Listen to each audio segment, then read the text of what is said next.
Зохиолч, сэтгүүлч Балсан цэрэнгийн ойдов. Халах Монголын сайн эрчүүд. Хууч домог өгүүлэгч Бэрьягийн Гомбожав. Нохой дампил. Засагтхан аймгийн Дархан Бэлийн хошуу одоогийн Ховд аймгийн Цэцэг сумаас Манжин дарангуйллын үед ард аюуш Нохой дампил хэмээх хоёр сайн эр тодорчээ. Хоорондоо 50 гаруй насны зөрүүтэй ёстой л засагт ханы хөх харчууд болох энэ хоёр сайн эр садан төрлийн холбоотой бөгөөд Нохой дампил нь ард аюушийн гэргий дулмаагийн өвөг эцэг нь юмсанч. Ард олныхоо нэрийн өмнөөс хятадын шунхай пүүсийг талан дээрэмдэж улмаар засаг ноён Мань Бадартайгаа заргалдаж цэцэг нуурын дугуйлан хэмээх бүлгэн байгуулж эцэст нь 9 эрүү давж заргаан авч байсан ард аюушийг монголчууд дэлгэцийн бүтээлээр ичнээ танина. Харин Нохой дамплийн талаар тэр бүр мэдэхгүй. Энэ хүний түүх намтрыг Баруун аймгийн домог зүй судлаач Төвдгой Тун Чамбай судалжээ.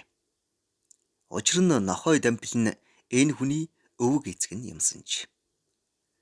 Мөн Ховд аймгийн Цэцэг сумын уугуул өндөр настан Т60-тай иш насан балжир нарын өвгдийн яриа Төвдгойн судалгааг баталгаажуулсан аж. Засагтхан аймгийн Дархан Бэйл энх дэлгэрэх ноёны албад ширүүн шүүрэг хэмээх айлд хөл хүндтэй эхнэр үүр шөнийн заагаар нэр айлж хорвоод мэндэлсэн нялхурын дуу үнэгэн харанхуйг үргэн хөөхмөд час хийжээ. Энэ хөвөн бол хожмын цуутай шилийн эр Нохой дампил байлаа.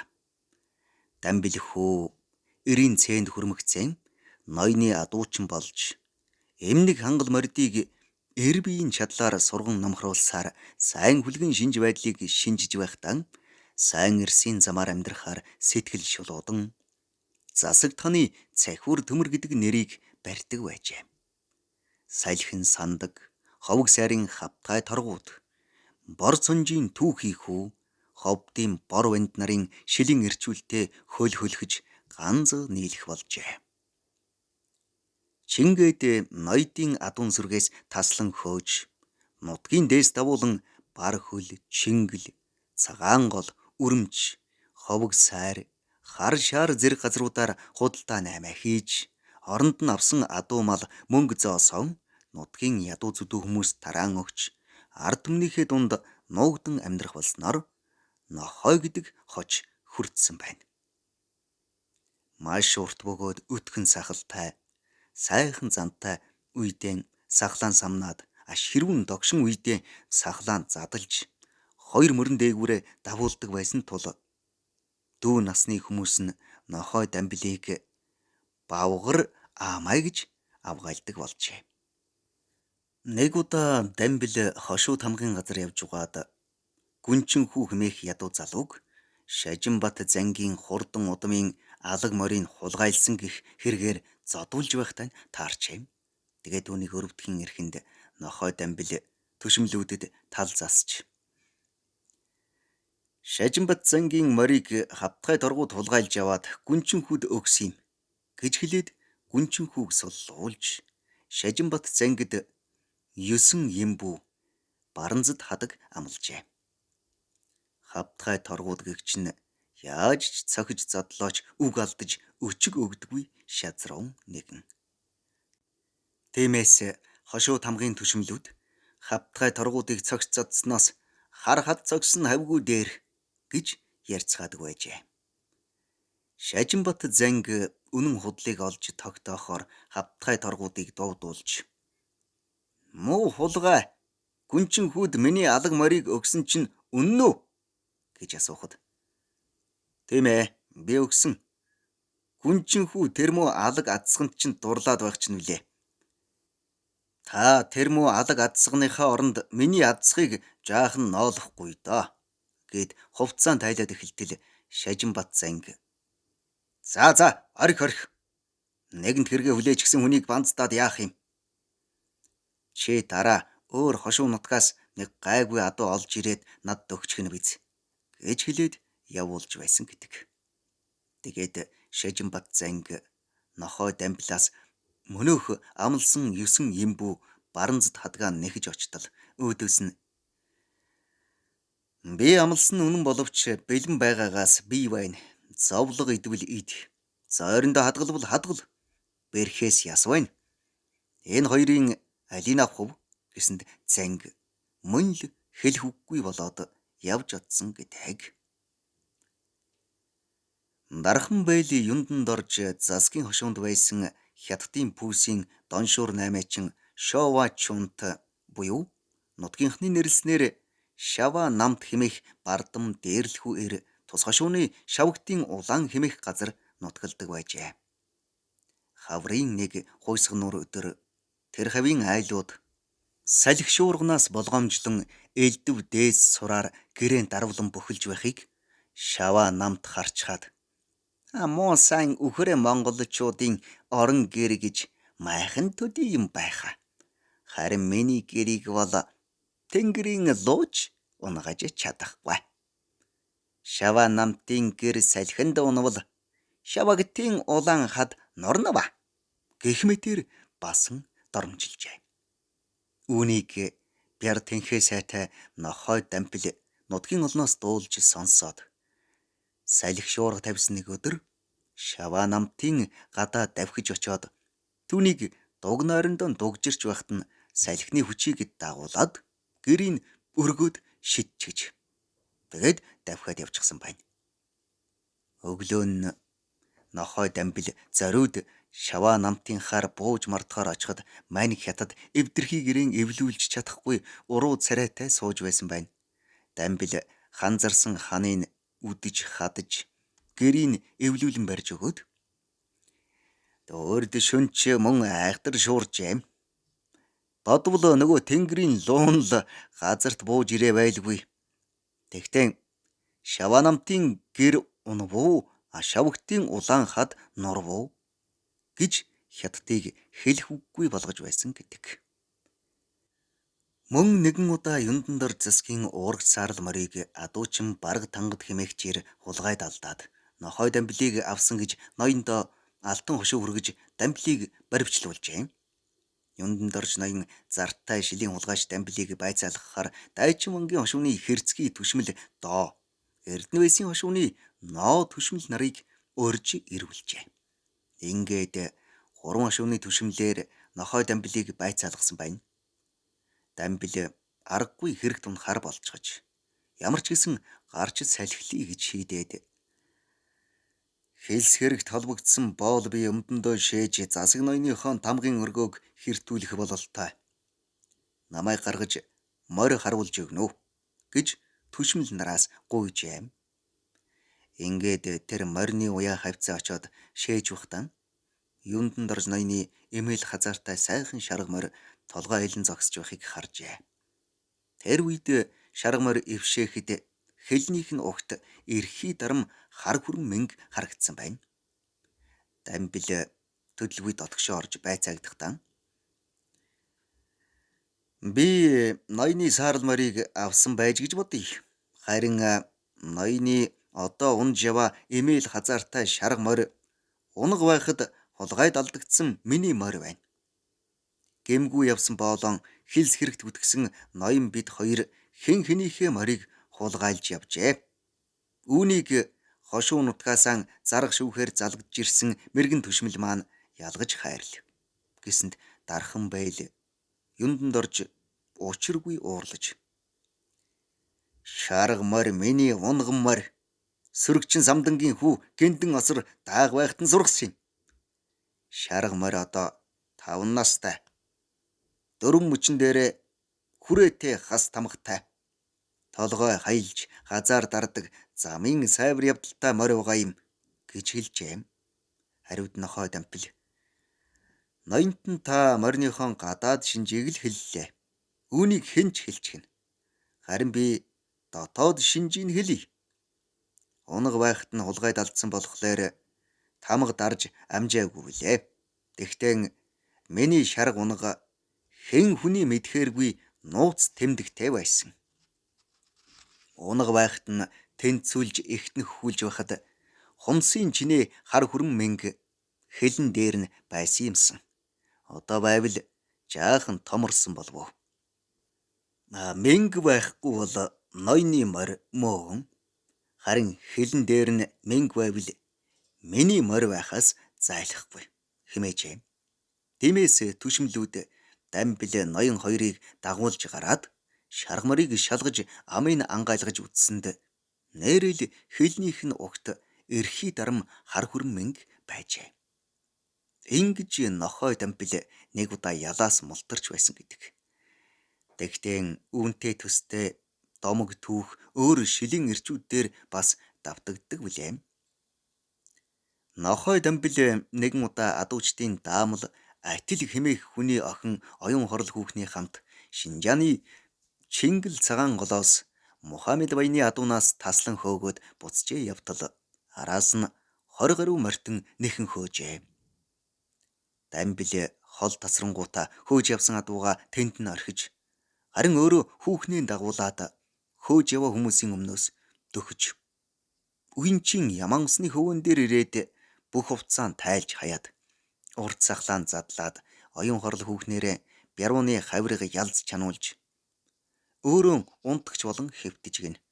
Удалгүй тэндээс хөөж явсан хүмүүс ирээд оюун хорл хүүхнээс энэвгээр хэдэн адуу хөөсөн хоёр эр явж өнгөрв үү гэж асуухад тэр хоёр эр их хурдтай явнлээ. Одоо бараг алтай давчихсан байх гэснээ.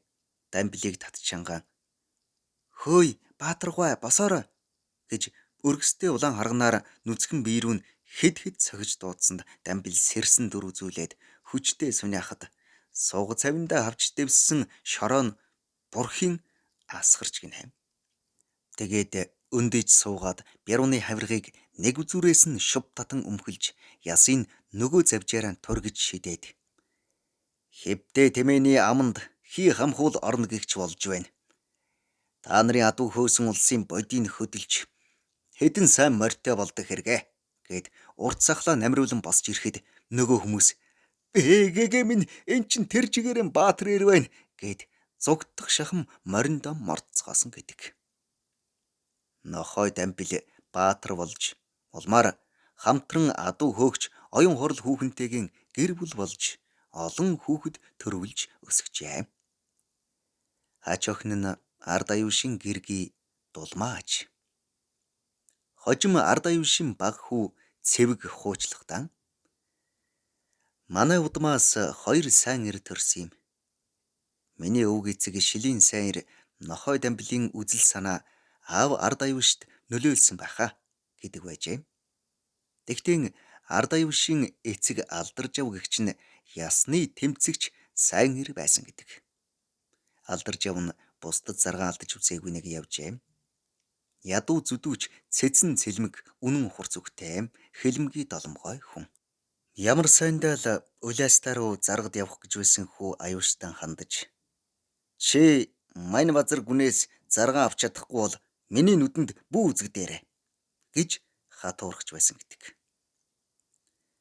Мань базар гүн гэдэг нь дээр өгүүлсэн Нохой Дамбилтэй заргалдаж байсан дархан бэйл юнданд оржийн хүү юмсан ч.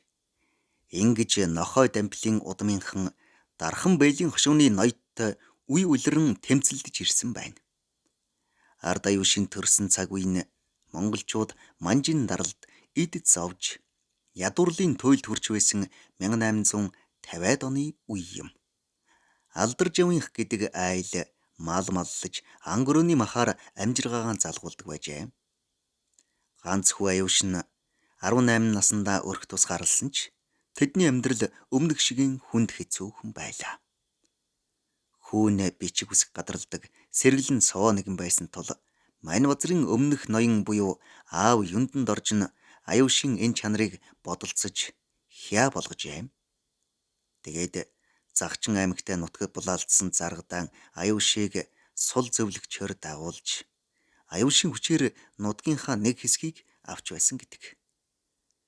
Ингэсэн ч дээд тал застгүй шулуун шударга зангаасан болж ард аюуш ноёны хя байхын болоод тэмцэгч болж хувирсан байна. Ард аюуш гэхээр цэцэг нуурын дугуйлан санаанд ордог. Цэцэг нуурын дугуйлан гэхээр ард аюушийн тэмцэл тодордог. Цэцэг нуурын дугуйланг үүсгэж ард олныхоо эрх ашигын төлөө засаг ноён хятадын худалдаачтай зарга үүсгэн үүнээсээ болж эрүү шүүлт тулгуулан үхэхээс бусдыг үдсэн ч тэмцлээсээ ухраагүй энэхүү түүхэн хүний тухай монголчууд зөвхөн киноноос л мэднэ. Хэрвээ чи хүү юм бол өвөг дээдсэм бүү март. Хизээ нэгэн цагт чамайг хойч үе чинь өвөг дээдс минь гэж дурсна гэдэг үг бий. Буурал түүхийн тоос юу эсийг хэн эсийг нөмрөн булшилдаг билээ. Энэ жамыг хүлцхийн ялдам буянт үйлсийнхэн насыг өртөөлөн уртсгах үүднээс хэрэг зэрэг юуг нь үндэсний ухамсарт зориуд шингэн үеийн үед дээдэлж байх учиртай ухаант мэрэгд баатарлаг зоригтнууд олоон. Тэдний нэг бол алс баруун хязгаар ховд нутгаас төрөн гарсан домогт ард аюуш билээ. Тухайн үед ноён Маньбазар нэг түмэн хонь 3,000 адуу 1000 гаруй тэмээ мөн тооны үхэртэй байжээ. Хошууны айлууд тэр малын ээлжлэн хариулж хонь хяргах зэрэг ажилд хончин айлууд өөрсдөөсөө хоол ундыг гаргадаг байсан гэд бодохоор Маньбазар харамж нарийн эр байсан гэлтэй. Тэгэд болоогүй. Гэртээ 50 гаруй хүнийг зарцалж эмнэг сургах зэрэг ажилд 60 дэрийг албадан гаргадаг байж. Сар бүр хошууны зарлагд гэсэн нэрээр айлуудаас 6 лам мөнгө авна. Мөн өөрийн дуртай цагтаа түлээ түлш өвс хадлан сүү тос зэргийг айлуудаас ихээр татж авдаг. Тэгээд зөвхөн өөрөө идээ зогсохгүй хятадын худалдаачтай найрсан сүүжирдэг. Тийм болохоор хятад худалдаачид өөрсдийнхөө үзмжээр барааныхаа үнийг тогтооно. Татвар болон худалдаачинд өөрөө төлж чадахгүй байгаа ядуусыг Маньбазар гүн гавлан дөнгөлдөг байж.